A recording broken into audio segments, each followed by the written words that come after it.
Mr. President, your administration separated children. Garcia Luna has been charged. Joaquín Guzmán Loera.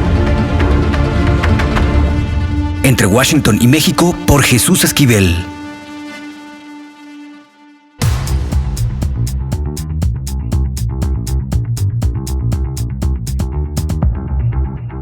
¿Qué óboles? Bienvenidos a Entre Washington y México. Como es de su conocimiento, el Grupo Interdisciplinario de Expertos Independientes, el GIEI, acaba de dar a conocer un nuevo informe respecto a lo que ocurrió en septiembre de 2014 con los 43 estudiantes de la Normal de Ayotzinapa, Raúl Isidro Burgos, en Iguala, Guerrero. Y para hablar del tema, tenemos a un sobreviviente de ese incidente, quien ahora es diputado federal por el partido de Morena, Manuel Vázquez Arellano. Manuel, gracias por aceptar esta plática con Entre Washington y México. Muchísimas gracias, yo agradezco el espacio, Jesús. Manuel, ya está el informe. ¿Qué sigue para alguien como tú que eres de los pocos sobrevivientes y testigos de lo que ocurrió esa noche en Iguala? Pues yo pienso que siguen por lo menos dos cosas. La primera, y que nos preocupa mucho a nosotros los sobrevivientes, que estamos conformados en un colectivo, es cuidarnos la espalda, porque vemos que están matando a las personas que tienen información del caso. De 20, solo 2 han muerto por causas naturales. Al resto tal pareciera que andan tras ellos para finalmente asesinarlos y de esta manera evitar que digan la verdad o lo que vieron aquella noche o su forma. Y antes de que me digas la segunda, ¿de quiénes sospechan? ¿Quiénes los están matando?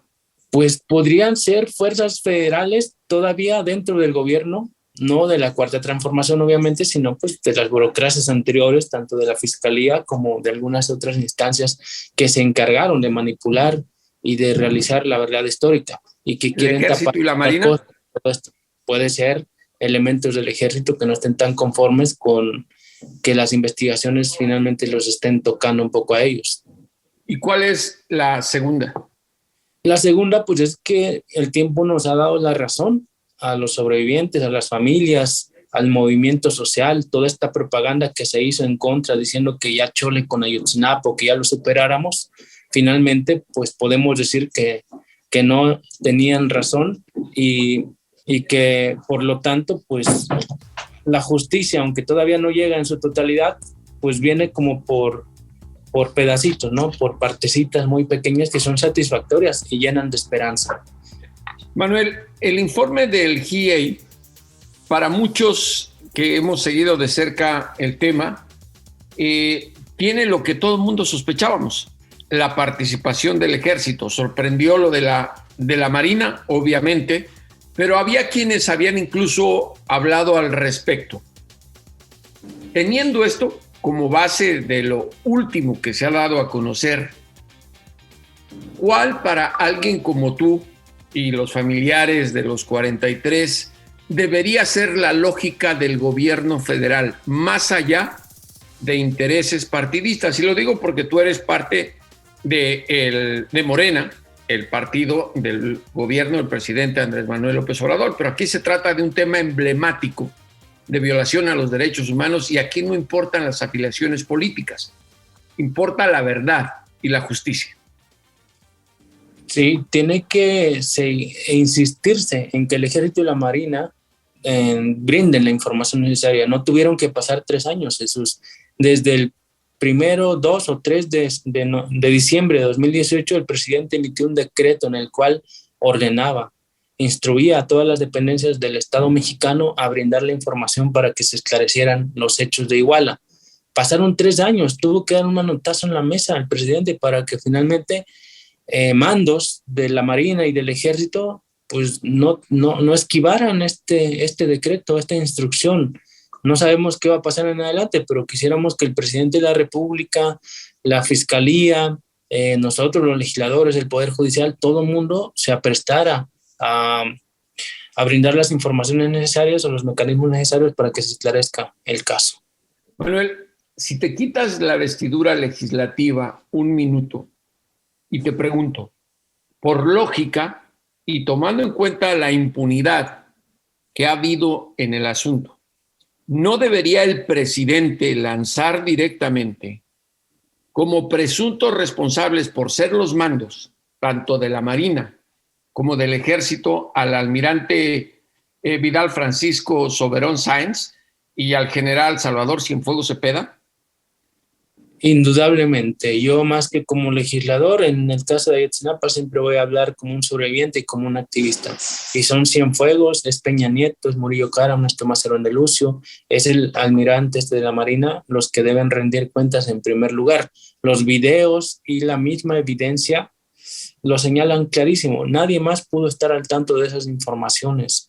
Solamente estas personas encargadas directamente, pues, de los más altos mandos del ejército y del poder civil también. Como era de esperarse, los familiares de los jóvenes desaparecidos y gente como tú están encabronados. En primer lugar, porque se confirmó lo que todo mundo sospechaba. Y en segundo, me parece que hubo una injusticia al momento de que el presidente exonera directamente al exsecretario de la Marina. ¿Cómo tomas eso tú como víctima de este caso? Pues no es que cómo lo tome yo, Jesús, es cómo lo toman más las familias, ¿sabes? Desde el principio, como nos acostumbraron o quisieron acostumbrarnos a las burlas, era una burla tras otra, indignación tras indignación, rabia tras rabia, de tal manera que muchos familiares ya hasta resultaron pues enfermos y del cansancio han muerto. Que en tiempos de la Cuarta Transformación haya señales como estas de proteger a Cienfuegos o no dar con el paradero de Tomás Herón de Lucio o no tocar a ciertos elementos que seguramente estuvieron al tanto de este Peña asunto. Nieto.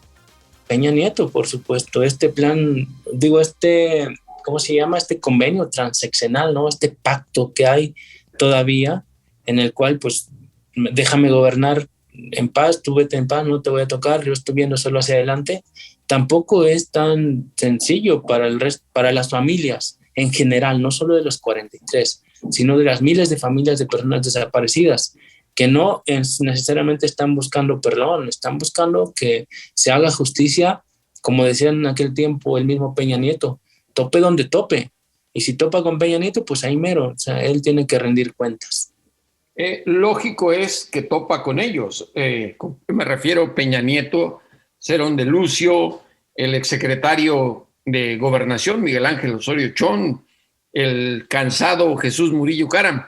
Pero lo acabas de decir muy bien, el acuerdo transeccional. Aunque se han dado a conocer estos nuevos datos como parte del compromiso que hizo el presidente, no está haciendo lo que prometió como candidato, llegar a fondo, porque está de alguna manera dejando de lado a los que como cabezas del gobierno y de las Fuerzas Armadas tienen que ser los responsables indirectos de este asunto. ¿Está traicionando a su palabra López Obrador? Pues más que traicionar a su palabra, está atentando contra una concepción que se ha construido durante años, décadas, en el lenguaje de las víctimas. No se trata de castigar solo al que disparó, se trata de castigar también al que ordenó disparar. Y este es el tema. En México la justicia no toca a quienes dieron las órdenes, a los actores intelectuales, a los mandos. Siempre se utiliza pues a gente de abajo. Y en este caso ni siquiera a los militares de más bajo rango se ha tocado. Ese es un tema todavía más grave. Si hubiera eso, por lo menos, digamos, hasta nos medio conformamos, decimos, bueno, por lo menos ya se castigó al capitán Crespo, que nos encerró en la clínica Cristina y que nos decía, cállense, les va a pasar lo mismo que a los demás por revoltosos. Pero ni siquiera eso. Entonces, pues realmente está mal. Sí, mucha voluntad política, como dicen las familias, sí, muchas ganas de hacer las cosas, pero creo que hay que ir sobre cuestiones concretas ya, porque el sexenio se va, no sabemos quién siga. Si regresan los otros, pues ya sabemos lo que va a pasar. Siga quien siga de los nuestros, me refiero a Morena, pues ojalá y le den continuidad, pero lo que queremos es que ya no pase más tiempo de este caso. Ahora, el presidente, y lo sabes, tiene la piel muy delgadita. Es incapaz de aceptar que se puede estar equivocando en algo porque él parece que lo percibe como una imagen de debilidad entre quienes llaman sus adversarios, que pues la oposición. Pero aquí estamos hablando de un tema de derechos humanos, de 43 personas que no sabemos qué ocurrió con ellos, aunque podemos tener sospechas. Ya hablábamos lo de la Marina, pero yo insisto, el tema de no tocar a los militares encaja perfectamente en su política de militarización. Ahora, tú como diputado, te pido que te vuelvas a poner ese uniforme. En unas semanas estarán ustedes hablando lo de la Guardia Nacional, y es militarizar al país, quieranlo entender, sí o no. Y aquí estamos hablando de algo muy cierto en muchos sexenios y que pensamos que se iba a acabar. Es no tocar a los verdes ni a los azules. ¿No te parece esto la gran contradicción del presidente López Obrador? Tú como víctima de un caso gravísimo de violación a los derechos humanos. Sí, comparto la opinión de muchos sectores del país, sobre todo aquellos que son defensores de derechos humanos o del medio ambiente o activistas, luchadores sociales, del peligro que implica darle muchas responsabilidades al ejército, porque pues no tenemos garantizados si van a estar más adelante con otro presidente o presidenta a las órdenes, así subordinados. ¿Qué tal si en algún momento de tanto empoderarlos deciden hacer otra cosa por sí mismos? Porque si no obedecen un decreto presidencial durante 3 años, significa que hay mucha resistencia dentro del ejército y por lo tanto, pues pareciera que hay que andarnos con cuidado como funcionarios públicos civiles frente al ejército, y no se trata de eso, se trata de que deben estar subordinados al poder del pueblo que está representado en el poder civil. ¿Será desobediencia o complacencia? Pues pienso que hay una parte de ambas, ¿no? En sí mismas. Entonces, habría que analizar bien, pero como bien dices, cuando llegue la cuestión de la Guardia Nacional, vamos a tener que analizar como legisladores y, bueno, quienes venimos del movimiento social, también tomar postura respecto al caso. Ahora, digamos que eventualmente, y para bien y para satisfacción de la sociedad, que el caso avance en contra de alguien, quien resulte responsable directa o indirectamente. La pregunta que se viene es, tomando el historial de Alejandro Gertz Manero al frente de la Fiscalía General de la República, ¿ustedes, los afectados en Ayotzinapa, confían en el fiscal?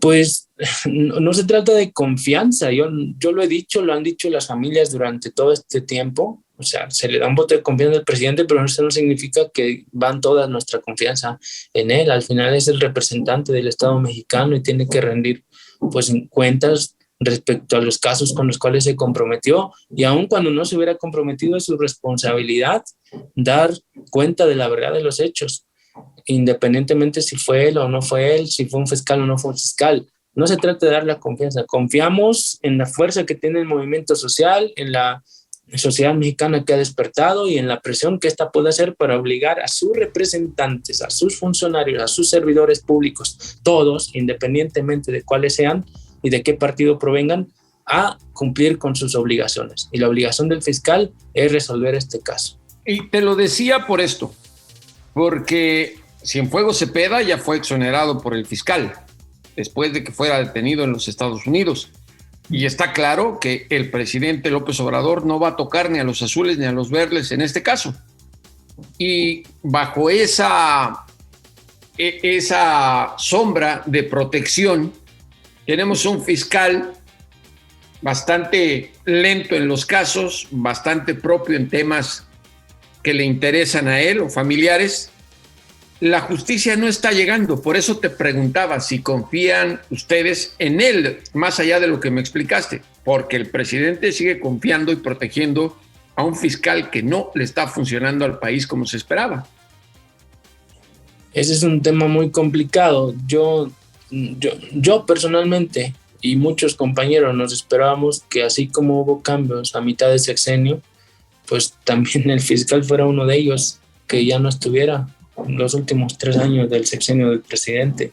Entendemos que la fiscalía es independiente y autónomo, pero pues hay mucho reclamo por parte muchísima gente a nivel nacional respecto a sus casos, sobre todo en temas de derechos humanos.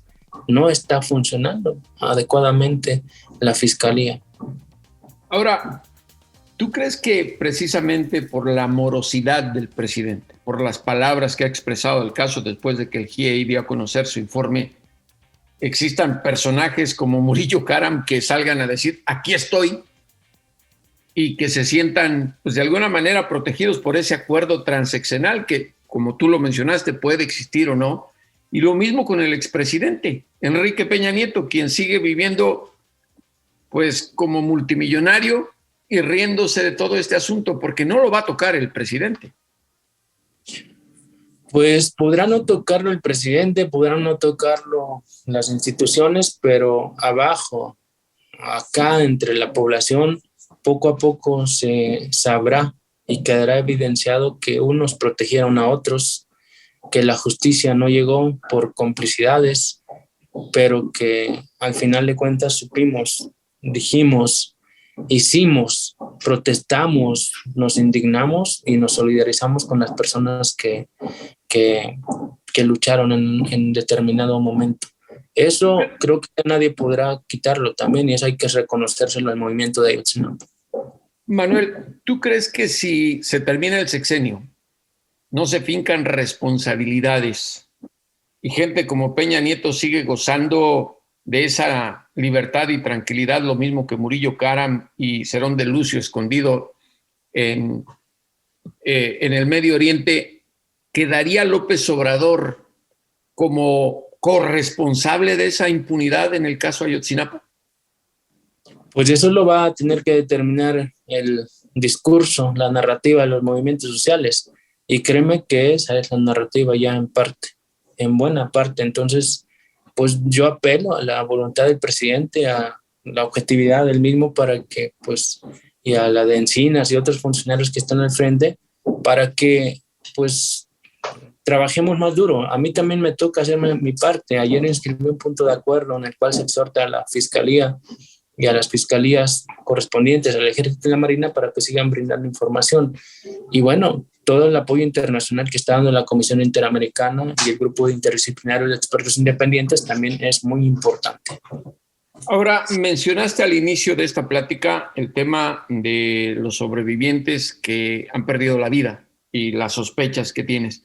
¿Cómo han ocurrido, si nos puedes contar brevemente, estos pues, asesinatos?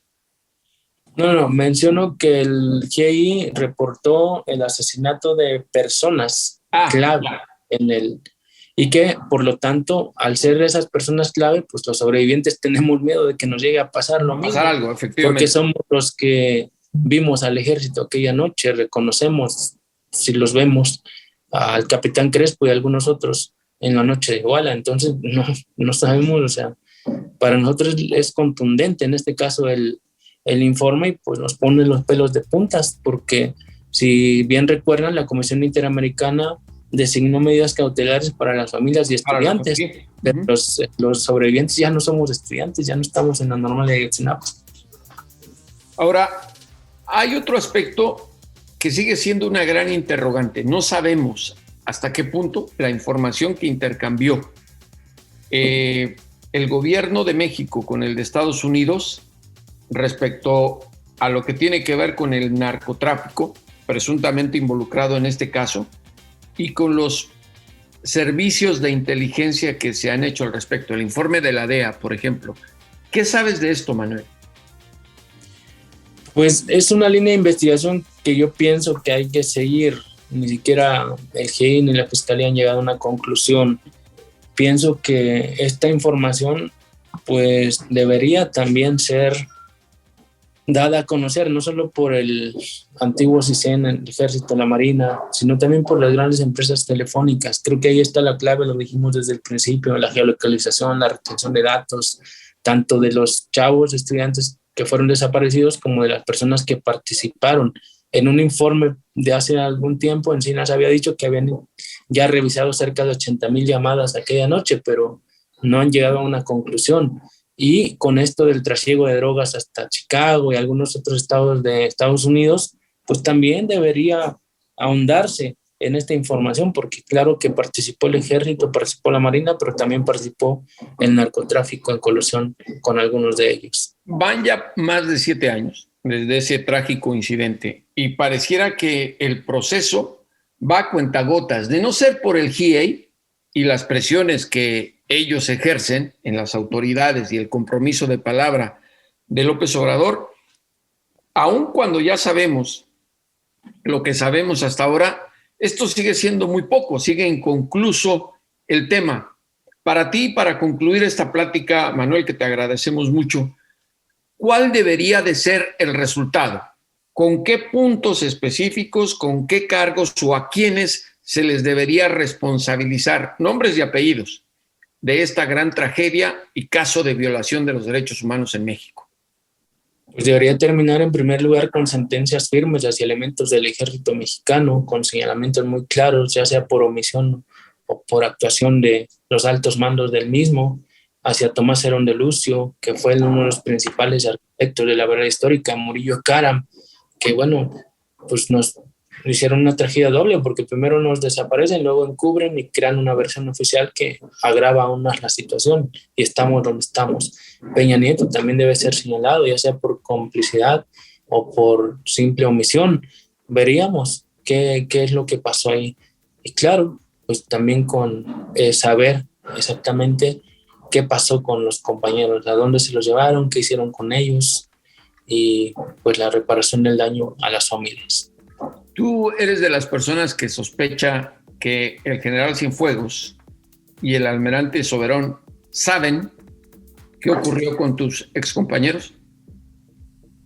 Sí, yo soy no de los que sospechan, están al mando, tienen información, tienen el parte de sus subordinados. Alguna información debió llegarles en primera persona, y si no, estaban y están seguramente al alcance de saber dónde el ejército y la marina guardan esas informaciones. En los secretos de Estado, pues ¿a quién más se los pedimos? Sino a los altos mandos del ejército, pero también a los altos mandos civiles. O sea, ya piensen en las familias, tengan tantito corazón, sensibilidad. No se trata de un juego ni de una broma, no se trata de un... acá, pues que nos pongamos muy pesados o muy intensos. Se trata de la justicia y la impunidad que hay en el país, y si no la empezamos a combatir ahora diciendo la verdad de lo que sabemos, pues nunca se va a llegar. Recordemos que no son solo 43, son miles, decenas de miles de personas en la misma situación.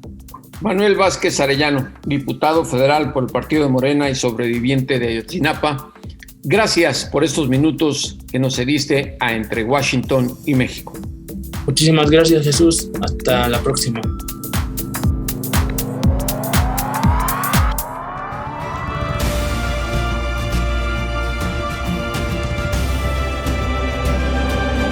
Entre Washington y México.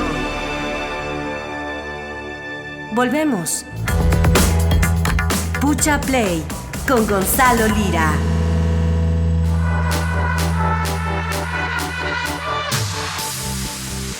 Ya está Gonzalo Lira Galván aquí en Entre Washington y México con Pucha Play. ¿Qué nos tienes, Gonzalo?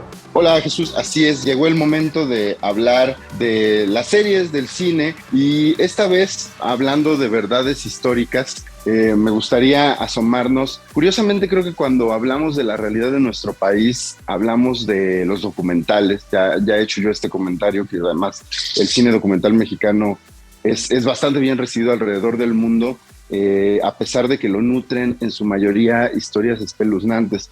Y lo que pasa ahora es que, pensando en verdades históricas, en consecuencias de realidades muy violentas en nuestro país, me recordé de una serie que puede encontrar la gente en Netflix, que se llama Somos, y que curiosamente al contar una historia pocas veces contada, y de la forma en la que se contó, parecía cuando se lanzó que iba a generar mucho más revuelo del que causó. Incluso me hace pensar, ya poniéndome conspiranoico, en que muchas veces no se quiere, estas mismas plataformas no quieren que estos productos lleguen a cuestionar demasiado, ¿no? Que sí existan, pero que no lleguen a cuestionar demasiado, porque esto involucra muchos personajes que pueden meter su cuchara en la discusión. Pero bueno, más allá de eso, estoy refiriéndome a Somos, que es una serie contada como si fuera ficción, pero documentada como si fuera documental, y que nos cuenta la historia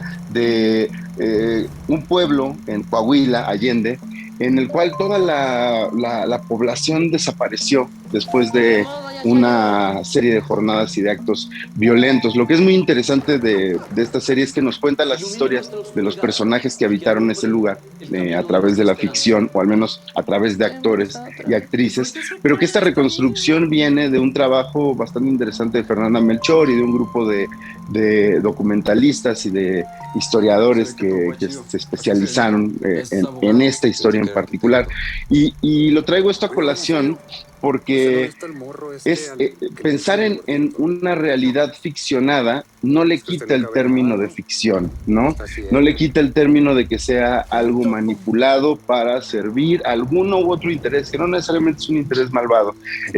Y me hace pensar cómo estas verdades históricas son lo más cercano a la ficción, al cine, ¿no? Por más bien intencionadas que puedan llegar a estar, que no siempre lo hace así, no es el caso de Ayotzinapa, ¿no? Pero platiqué con James Sheamus, que es el productor de esta serie, que además es un productor ganador de muchos premios, ha estado detrás de películas como El Tigre y el Dragón, y muchas otras cosas nominadas al Oscar, etcétera, y precisamente como que hablábamos de la importancia de documentarse, a pesar de que van a tocarlo como una ficción, a pesar de que tiene pues ciertas concesiones dramáticas para hacerlo más cercano a un producto consumible. ¿Cuál era la importancia de la investigación y cómo esa misma investigación es la que te permite tomarte esas licencias? ¿Te parece que lo escuchemos? Vamos a escucharlo. Esta historia me llegó a través de las narraciones de Ginger Thompson. En esa narración, la gente de Allende se siente realmente presente. De otra forma, solo son titulares de periódico. No se ven como gente, sino como cifras y eventos. Entonces tomamos sus historias y sus situaciones, y desde ahí partimos. Lo más importante de este proceso es que los personajes no estén al servicio de la tragedia, como si su único valor fuera el de ser víctimas. Eso pasa mucho, porque no lo son. Y a mí lo que me interesaba realmente es que se ame a los personajes simplemente por ser quienes son. Pues sí, la verdad, Gonzalo, aunque parezca ficción, es lo que nos hace reflexionar de lo que ocurre en el país en materia de inseguridad. Y me parece que esta docuserie encaja precisamente en ese sentido y necesidad que tenemos los mexicanos de conocer qué ocurre. Claro, de explicarnos el origen de las historias, más allá de las consecuencias. Ya lo habíamos platicado con el documental de Niña Sola. Es a veces interesante para entender el presente, cuáles son las consecuencias de las cosas, pero para entender qué llevó a esas consecuencias y al problema que las generó, también es importante voltear hacia atrás y hacer una investigación que nos permita entender qué pasó y por qué después de lo que pasó estamos como estamos. Ya lo saben, Pucha Play, aunque se les haga callo en el dedo, con Gonzalo Lira Galván. Gracias, Gonzalo. Gracias a ti. Lo importante es leer, con Fernanda Álvarez. Leer no es una obligación. Leer es algo que debemos tener todos en nuestra naturaleza desde el momento que aprendemos a distinguir las vocales y las consonantes. Fernanda Álvarez, de Penguin Random House, cada semana aquí en Entre Washington y México, nos deja tareas de lectura. Y qué bueno, ojalá siga siendo esta maestra de lecturas siempre. Fer, gracias nuevamente por estar en Entre Washington y México. ¿Qué nos vas a poner de tarea esta semana? Hola, querido Jesús. Pues primero, gracias por tus palabras, oye.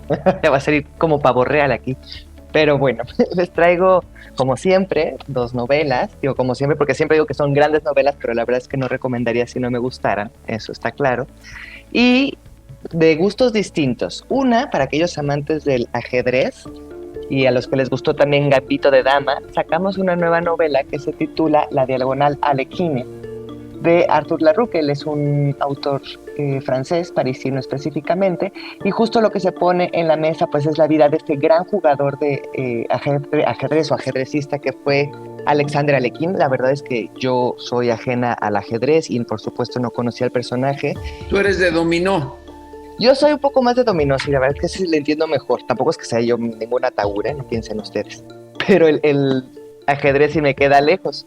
Y lo que hace esta novela es plantear la vida de Alekhine después de ser el gran triunfador del mundo en el ajedrez, que está regresando de Buenos Aires a Europa, se encuentra pues con esta entrada ya casi de la Segunda Guerra Mundial. Entonces, pues además de su caída como ese primer jugador del mundo, pues se pone en entredicho su futuro, ¿no? Y si va a pertenecer o no a las líneas nazis para armar una escuela de ajedrez para jóvenes, y en ese sentido, pues se va perdiendo también el personaje, ¿no? Lo interesante es que Alekhine, pues era un locazo, la verdad es que no es que sea simpático, ¿no? Y sin embargo, pues te vas enamorando de él conforme van pasando las páginas, porque es muy irascible, pues es un genio, ¿no? Entonces piensa al mundo a partir del ajedrez. La gente en realidad no le importa tanto y sin embargo pues ves estas modificaciones a lo largo de la lectura. Así que no las va a decepcionar. Que es como el estereotipo de los ajedrecistas, ¿no? Que nos imaginamos. Gente irascible, muy, no sé, muy concentrada en sus cosas. Sí, donde lo único que le importaba era volver a jugar contra Capablanca, que en algún momento, no sé, era el posible segundo triunfador del mundo, ¿no? Entonces, lo único que le importa en la vida a este señor es volver a jugar contra Capablanca, que era cubano, ¿no? Y sin embargo, pues se va a enfrentar con un mundo muy distinto, en el cual, pues él ya no va a ser el héroe, ¿no? Que siempre se quiso creer, ¿no? ¿Y la segunda lectura? Ay, la segunda es otra novelaza, de verdad. Es de un escritor londinense que se llama Chris Whittaker. Se titula Empezamos por el final. Y es la historia de un pueblito en el cual está la vida del policía, que es Walk, está la vida de Star, que es amiga de Walk, y Star es la madre de Duques y de el pequeño Tim, el hermano, ¿no? Robin, perdón. Y claro, es lo que sucede en un pueblo cuando la madre, que es Star, es un desastre, no sabe cuidarse de sí misma, y un pasado que no se olvida. Todo empieza con el asesinato de la hermana de Star, ¿no? Y es una novela que va tejiendo poco a poco una especie de thriller, de novela negra, y sin embargo con personajes entrañables, con tanto amor, con tanto barro, ¿sabes? Esos personajes que los soplas y que son de carne y hueso. Y el cierre de la novela es tan maravilloso que le da una vuelta de tuerca que la verdad me sorprendió, porque yo no me esperaba ese final, ¿no? Ese cierre que le da, porque pasan muchas cosas. Piensen eso, el pueblo chico, todo el mundo sabe qué está pasando, hay un asesinato, tienen que descubrir quién es, si hay rumores, está el que fue acusado en un principio que sale de la cárcel. Entonces es todo un embrollo que eso termina siendo lo menos importante, y lo más importante es enamorarse de sus personajes. Ahora entienden por qué Fernanda Álvarez es una especie de diamante en bruto para Entre Washington y México. Cada semana nos pule esta obligación de leer. Gracias a Penguin Random House y a ustedes por estar en Entre Washington y México. Gracias, Fer. Ay, muchas gracias, Jesús. Un placer, como siempre. Y a los criminales y a los políticos, como siempre, devuélvanos a ese México que nos arrebataron. Hasta la próxima.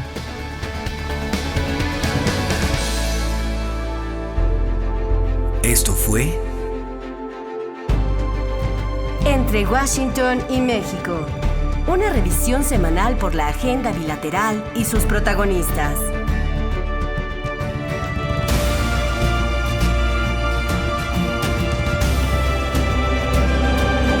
Entre Washington y México. Esta es una producción de Fluxus Comunicaciones.